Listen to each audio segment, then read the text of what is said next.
Ethan was a young chef working at a high-end restaurant inside a coastal resort hotel in California. When he first started out, he was mentored by Chef Lorenzo, a seasoned culinary veteran known for his quiet intensity and razor-sharp discipline. Lorenzo had one rule: let your food speak for you.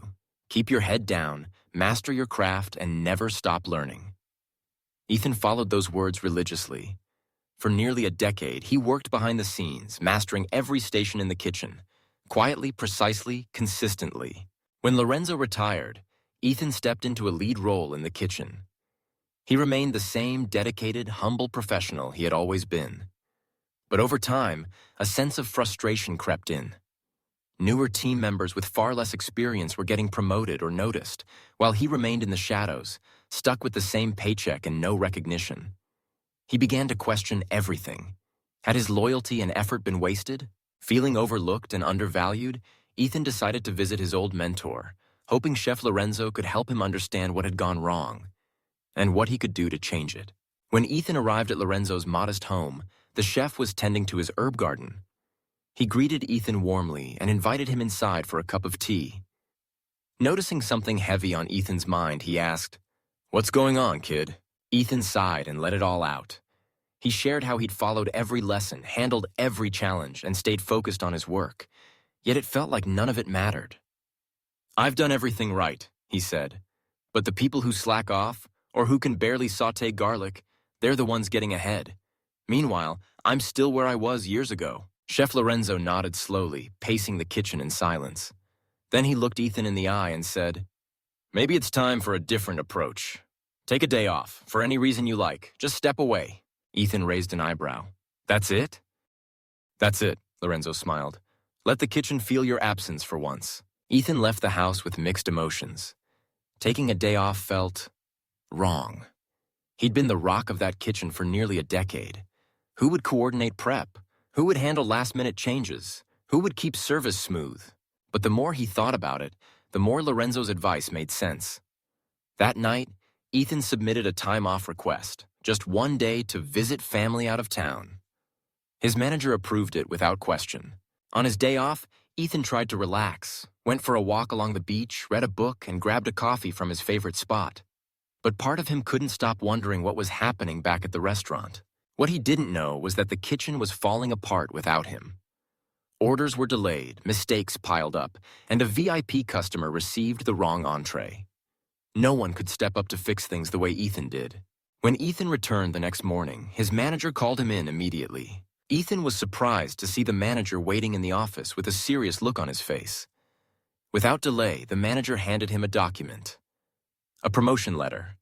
Ethan was now officially sous chef, with a significant pay raise and greater authority in the kitchen.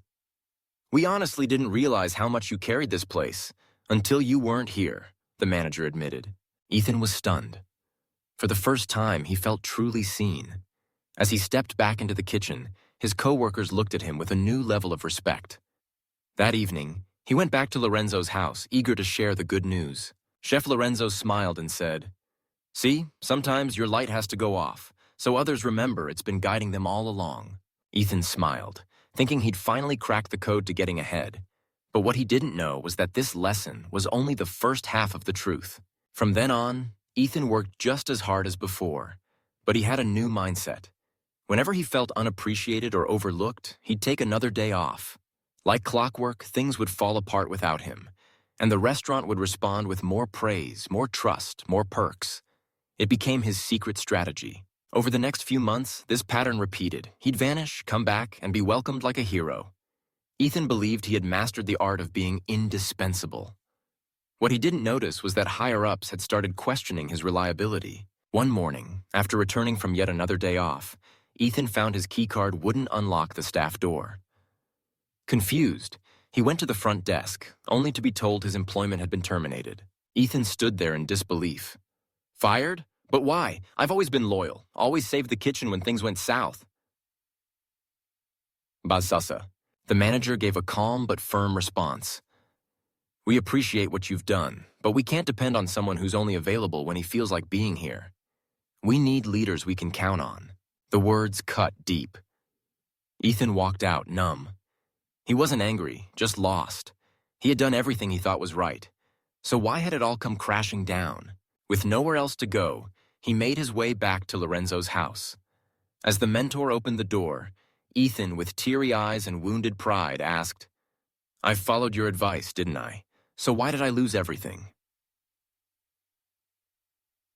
Lorenzo didn't answer right away. He poured 2 fresh cups of tea, sat down across from Ethan, and looked him in the eye. "You followed half of it," he said gently. "Half?" "Yes. You learned that when a light bulb is always on, people stop noticing it. But you left before I could tell you the second half." Ethan leaned in, confused. "What's the second half?" Lorenzo spoke slowly, every word like a chisel carving truth into stone. "If a light bulb keeps going out, people replace it. It doesn't matter how bright it used to shine. People want reliability, something they can count on." Ethan's face fell. The realization hit hard. He had weaponized absence and forgotten the value of presence. His strategy had backfired because he misunderstood the balance between visibility and consistency. There was a long silence. Ethan finally whispered, "So I ruined my own future because I was too focused on being noticed?" "See," Lorenzo nodded. "You weren't wrong to want recognition, but respect isn't earned by disappearing. It's earned by showing up when it matters, again and again. Consistency is credibility." Ethan looked down at his hands. He wasn't angry anymore, just humbled. For the first time in years, he understood what real growth meant. As the sun began to set outside, Ethan stood up. He didn't know what came next. Whether he'd start over in a new kitchen, move to a different city, or take a break from the culinary world altogether. But this time, he wouldn't try to be missed to feel valuable. This time, he would show up and stay lit.